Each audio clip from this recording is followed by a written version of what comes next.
So today's Nam Academy is on family structures and family therapy, and more specifically, how families heal. So this is a practical exercise.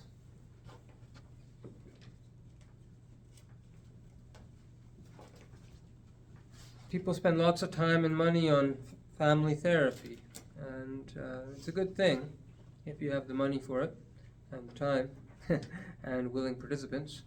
So it's not everybody who can benefit from that, because if you're missing one of the three, you will probably not get too far. You kind of need more and more of it. So at Noam, I've had to figure out family therapy and family healing because my patients can't afford to see a counselor lots of times with their issues. So this is a simple but probably pretty effective system for doing it. So we have to, before we get to it though, we have to first understand that when you're in recovery, usually people enter recovery from a point of having a lot of pain and not a lot of resources to meet the pain. And what basically that does is that makes the pain look like a scary tiger, and they don't want to do anything. They run away, they avoid, they drink, they drug, they do whatever they need to do to not deal with the pain. And so resources are of two kinds. There's internal resources, so internal and external. So this portion of the bar graph is like internal. Stuff like meditation, stuff like higher power connection, stuff like techniques and mantras and prayers, and these are internal resources. Meaning internal, you don't need anything outside to use them. If someone threw you in jail and you had no support system, you'd still have these. That's what an internal resource. Internal resources are harder to build, but ultimately far better to have. External resources, on the other hand, are people, places, things outside of you that can support your wellness. That's an external resource. People, places, things outside of you that can support you. These things are things like the therapist that you see. So you may not be able to think about that horrible incident, but when you're sitting with a therapist, you might be brave enough to think about it, work through it.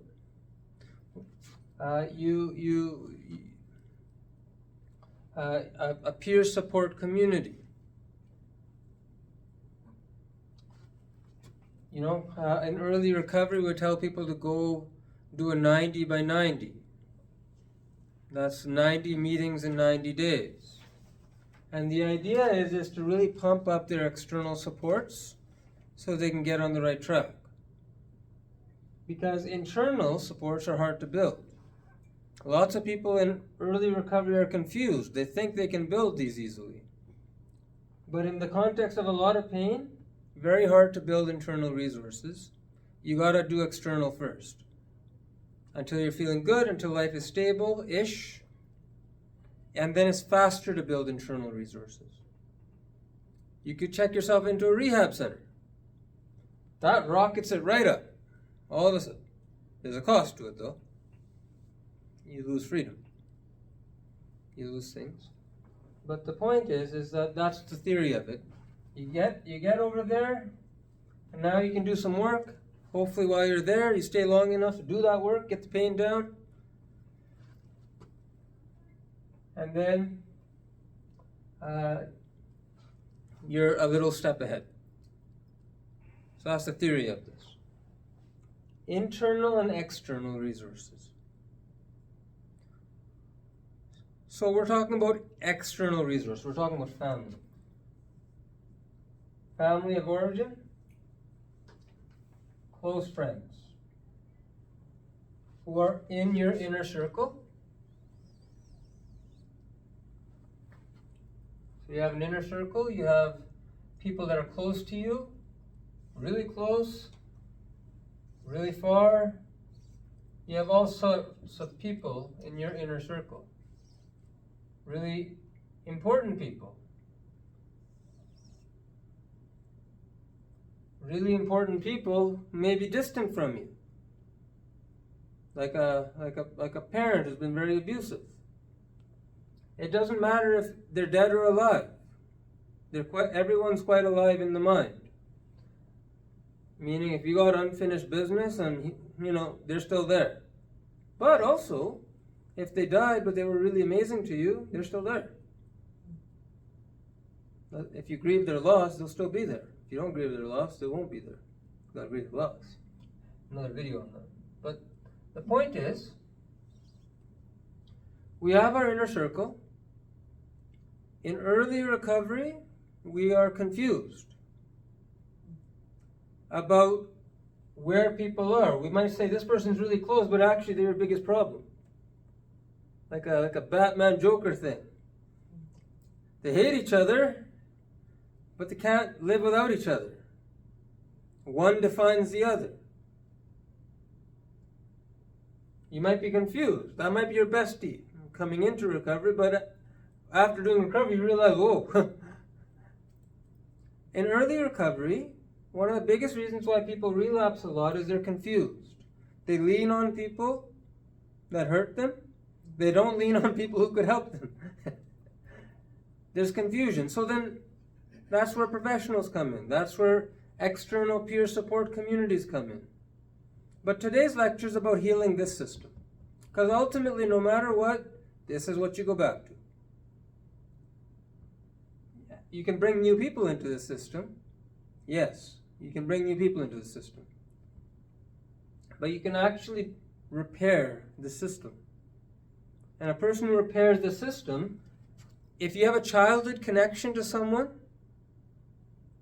and it's a damaged relationship, if you repair that relationship, that person will be with you deeply into old age and willing to clean your diapers. Because you have that deep, long life connection. That's why it's worth it. You'll notice you can't form friendships like you used to. You notice that? It doesn't quite work like you just, there's people that you went to grade school with that just, don't know why, but harder to form that connection. That's because emotional learning slows down the older we get.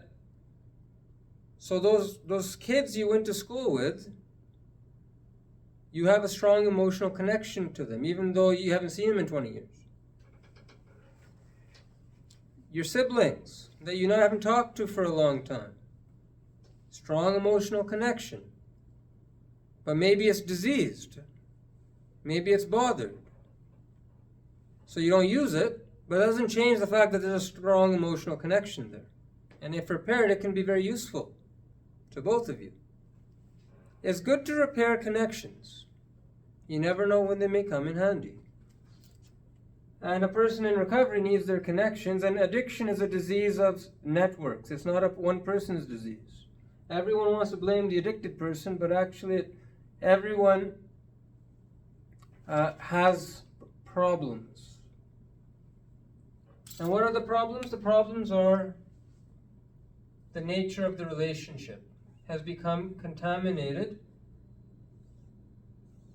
with negative emotion, resentment, fear. So you may say, I like this person, I don't like this person. Let's clarify. That's not possible. It's not a binary. It's not I like or I don't like. Because every person has a consciousness and a subconsciousness. Subconscious, they don't know. They may hate someone's guts. But consciously, they may be patterned to love them. You should love your sister. You should love your sister. And you're told that 20 years, but you don't, so then you're going to have a relationship that's confused. Like, yeah, I got to give you a hug, it's Christmas time, but yeah, don't know why I feel like that. Okay? So that's an example of a relationship that might be, 40% love, 60% hate. Another relationship, let's say it's to a parent, it may be 80% love and 20% hate. Don't fool yourself and think you're beyond hate. Oh, I'm above hate. Yeah, right. Everyone has resentment. Even the saints, they became saints because they learned to deal with it. It's a human faculty. Someone doesn't do what you want, you resent. Now, if you lightning fast deal with it so that there's no residue, yeah, you can do that. You have to learn that. You have to earn that. That's an internal resource. That's not easily built, but can be built if given time and practice. And today we're going to do an exercise to sort of show you how this is done. So basically, you have a whole bunch of, anyone you have a relationship, it's this thing. 99% love, 1% hate. 99% hate, 1% love. In early recovery, these numbers are not going to be accurate. What you think they are and what they actually are is going to be a different story, because you don't have a good idea of what your conscious mind and your subconscious mind. You don't have a good idea of where you stand. But you start somewhere, so this is important,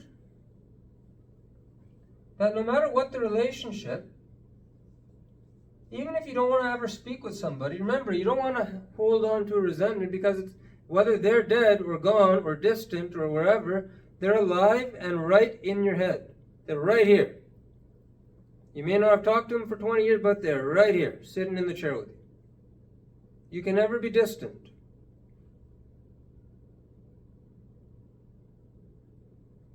So, let's say you have these relationships, and they're of a certain type. How do you rehab the system? Here's how. And this is true if you're a family member of a person with addiction or mental health. Every family, anybody, you can put anybody at the center of this, and they can go through this process and be a little bit easier. Have an easier time. So what you do is you make a spectrum. So this is a spectrum diagram, okay? So then you have, good relationship, and then you have bad, right? Or love and hate. So everyone has a spectrum of people in their life that are in their inner circle. When I say inner circle, I don't mean besties circle. I mean people who are in your head, in a good way or in a bad way. People who are deeply in your mind. Whether they're perpetrators, whether they're people you've abused, whether they're friends, whether they're family, whatever. Anybody who's in your head, who you spend a substantial amount of time with, have emotional connections to. Anybody you grew up with. You first have to put them on a spectrum to get a sense. And then we're going to go through a process, and it's a repetitive process. And the West doesn't like repetition. West likes novel and new and this and that. But actually it's a repetitive process. Because peeling an onion, it's no fancier technique when you're peeling an inside layer with the outside layer. You take your thumb, you go, and then the next one. It's not rocket science, it's just labor. You just got to do it. And move on to the next one.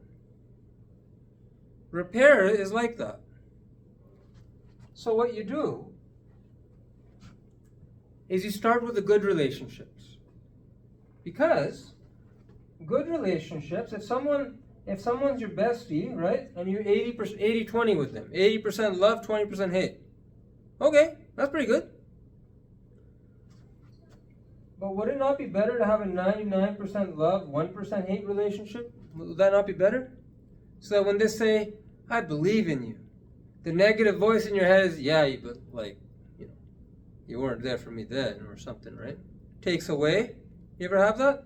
Someone gives you a compliment, but it's like a backhanded, even though they may have meant it, but it's like old history. That's subconscious, that's get activated and gets put into your consciousness. So you start with the good relationships because you need them to be better. And what that's going to do, that's going to rocket up your resource. So let's say your wife is supportive. And it's like an 80-20. Well, no one can support, like husband-wife things are like this. No one can support a man as much as his wife. No one can stress a man out as much as his wife. No one can support a woman as much as her husband. No one can stress her out as much as her husband. It's kind of a weird connection that way. And so it's a good one to rehab. Unless it's a messy divorce, in which case it's going to be on this side. And you're not going to do it at the start. We're going to work on the ones that are easier, okay? But you got to work them all if you want to be free. So you start with your friend, maybe mom. Remember, all relationships with mom and dad are complicated. No one's mom or dad is generally a saint, and even saints, their kids, can have issues. So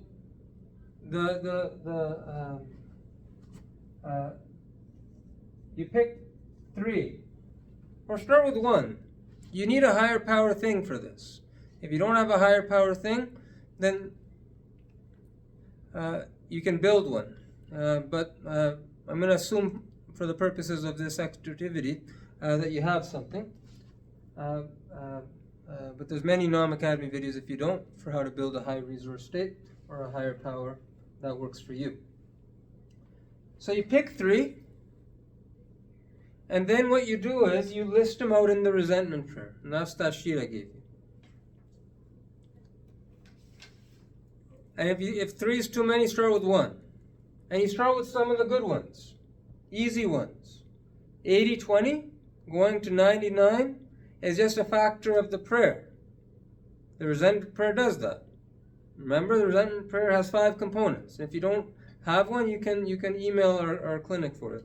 admin@normrecovery.com. But the components of it, we admitted that this person who bugs us, maybe they're spiritually ill. Maybe they're bugging us, they're irritating things. It's not them not liking us, but rather it's just a symptom of a spiritual illness. This is from AA. AA uses this a lot to detoxify relationships as part of step 4. Very helpful. Second part of the resentment prayer is universe, God, higher power, help me to give this person love, compassion, and patience. The same I would to a very good friend who is ill. This is a very complex ego statement, and it works very well. So you establish that connection. 3, higher power, take away this problem, these negative emotions, because they're going to make me sick if I keep them, and replace them, and come in. And number 4, show me how I can be useful to this person, directly or indirectly. Number 5, grant this person everything I want for myself and my prayers to this person. These may be tough pills to swallow. You may not fully believe them, but the wisdom of AA is that it does actually work if you do it repetitively. And usually they say do the resentment prayer 14 days. And I guarantee you, I've seen it so many times at the start, you don't believe it, it's just like, and then at the end of 14 days, like, oh, something changed. Because the thing about prayer is that it adjusts the subconscious very effectively. That's the thing about it. It's very good for working on subconscious resentment.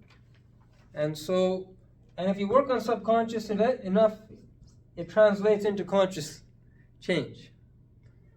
So initially you may not feel it, but that doesn't mean nothing's happening. I guarantee you something's happening if you're in good faith engaging in the activity. So you do that.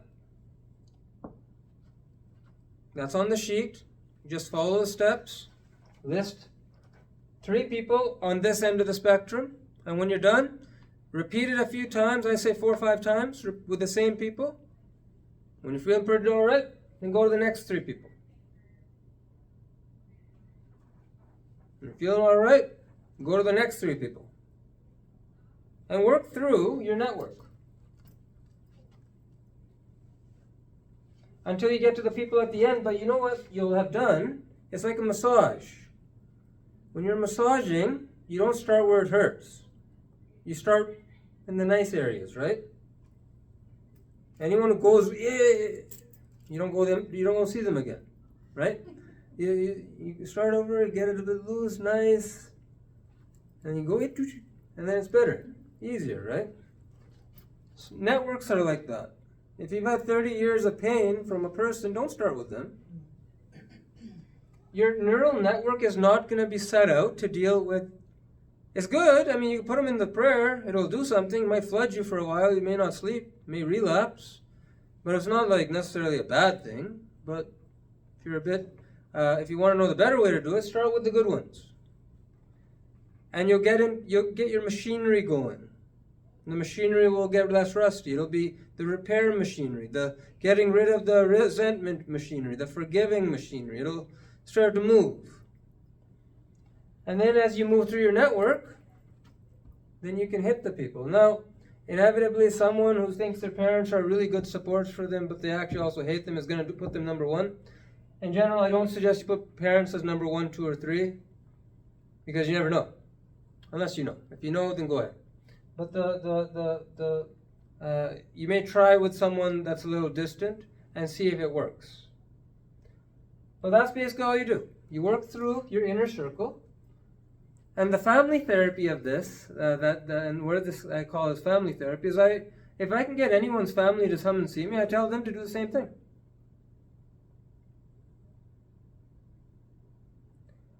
Because families are diseased by just intergenerational cycles of trauma that just kind of, continue to produce more pain. But I've never met a family where there's one person with addiction and everyone else is fine. I've never seen it. Lots of people think they're fine. Lots of people are like, la la la la la la la la, that's the problem, la la la la. Lots of people don't want to hear it. My experience is nobody's 100% fine unless they've worked at it. And so what I do is, the cheap Dr. Gill kind of family version, family therapy, because I don't have the money to kind of have an army of therapists, is if Grandpa comes and sees me because he's really worried about John, then I just tell him, hey, why don't you do this prayer too? At the very least, target the addicted person. Because family of addicted people have a funny way of giving backhanded compliments, right? They just kind of, oh, you're doing really good. Remember when you were, like there's kind of like, it's, and most of the time it's subconscious and they don't know they're doing it, but it's very acutely felt. And so they'll start to become aware of that tendency. They'll start to filter it. There's no parent that I've ever met who does not have some resentment towards their addicted child or to their sibling. And there's no addicted person who does not have resentment against those same figures. If someone helps you and you feel ashamed of it, well, that's why lending somebody money is a really good way to ruin a relationship.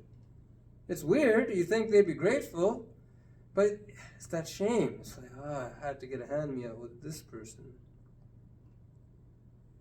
That little seed corrupts, grows, avoidance, And so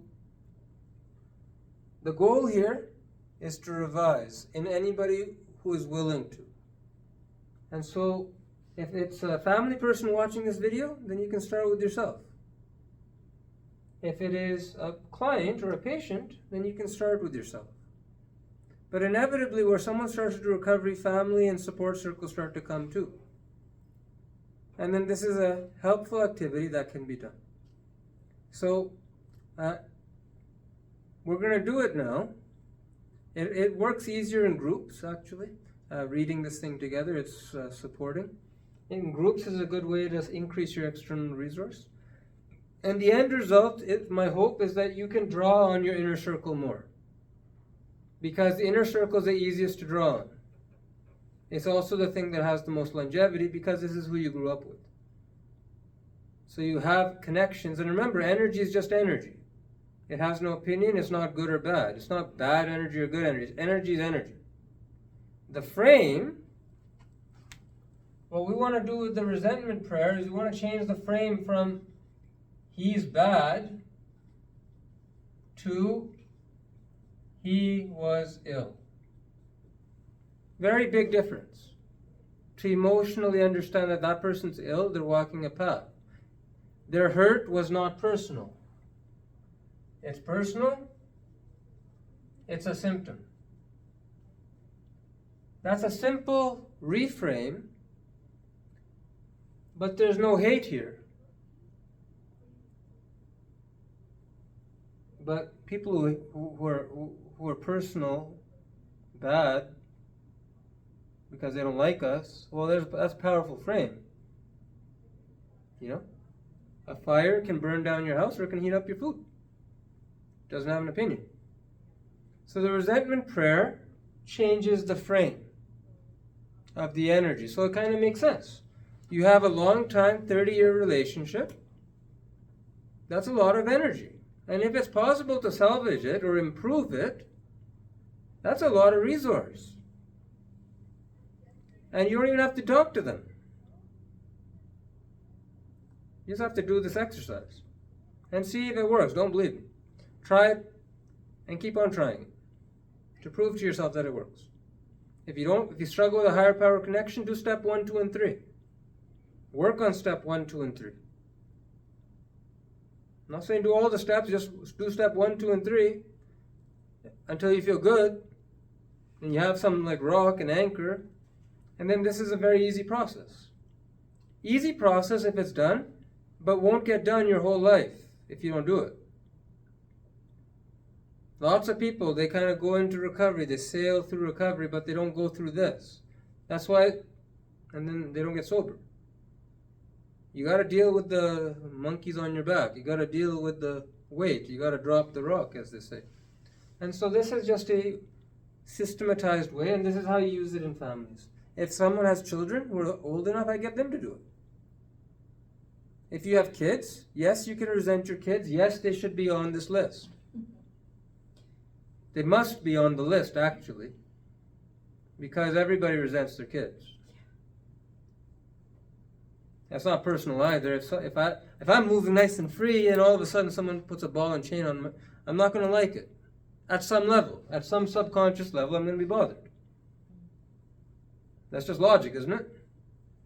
It's not personal. Don't take it personal. If your parents were too busy or you were kind of a ball, they viewed you as a ball and chain, that's just human nature. You constrict freedom of anybody, they're not going to like you. Animals bite people. But humans, we have cortexes, and so, but we're not all saints, and we are conditioned by trauma, and so that's why you want to put your kids on this. Or, if you have kids who are old enough, they should put you on this. And then you'll find that family therapy works. Communication techniques start to work. Because you don't blow your gasket on, you didn't turn off the kettle. You never listened to me. Right? That's not helpful. It's not about the kettle. It's about you never listened to me. Let's talk about that. But let's be calm and talk about that. can't be calm when you have an immense amount of negative energy. You need to deal with that negative energy, and that's a repetitive, simple process of repeating resentment prayer again and again.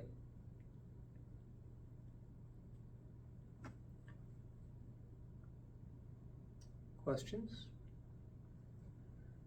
Because we're going to try it right now.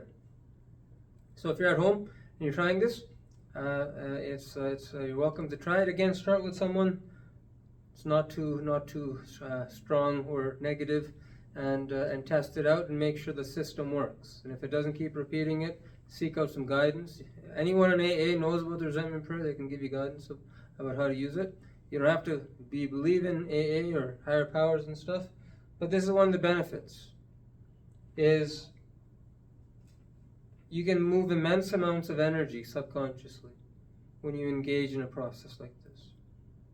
And we don't have all day. It's a crisis. Lots of people are dying all the time. And this is what they're dying of. They might be, in the end, they die of fentanyl, but this is what killed them. It's this, all of this. It's not any one person's fault. It's everything. So we got to deal with this. And that does not take an army of therapists. But experiment and see. So we'll leave it at that. If I misspoke, please, I apologize. And we'll leave it at that for today.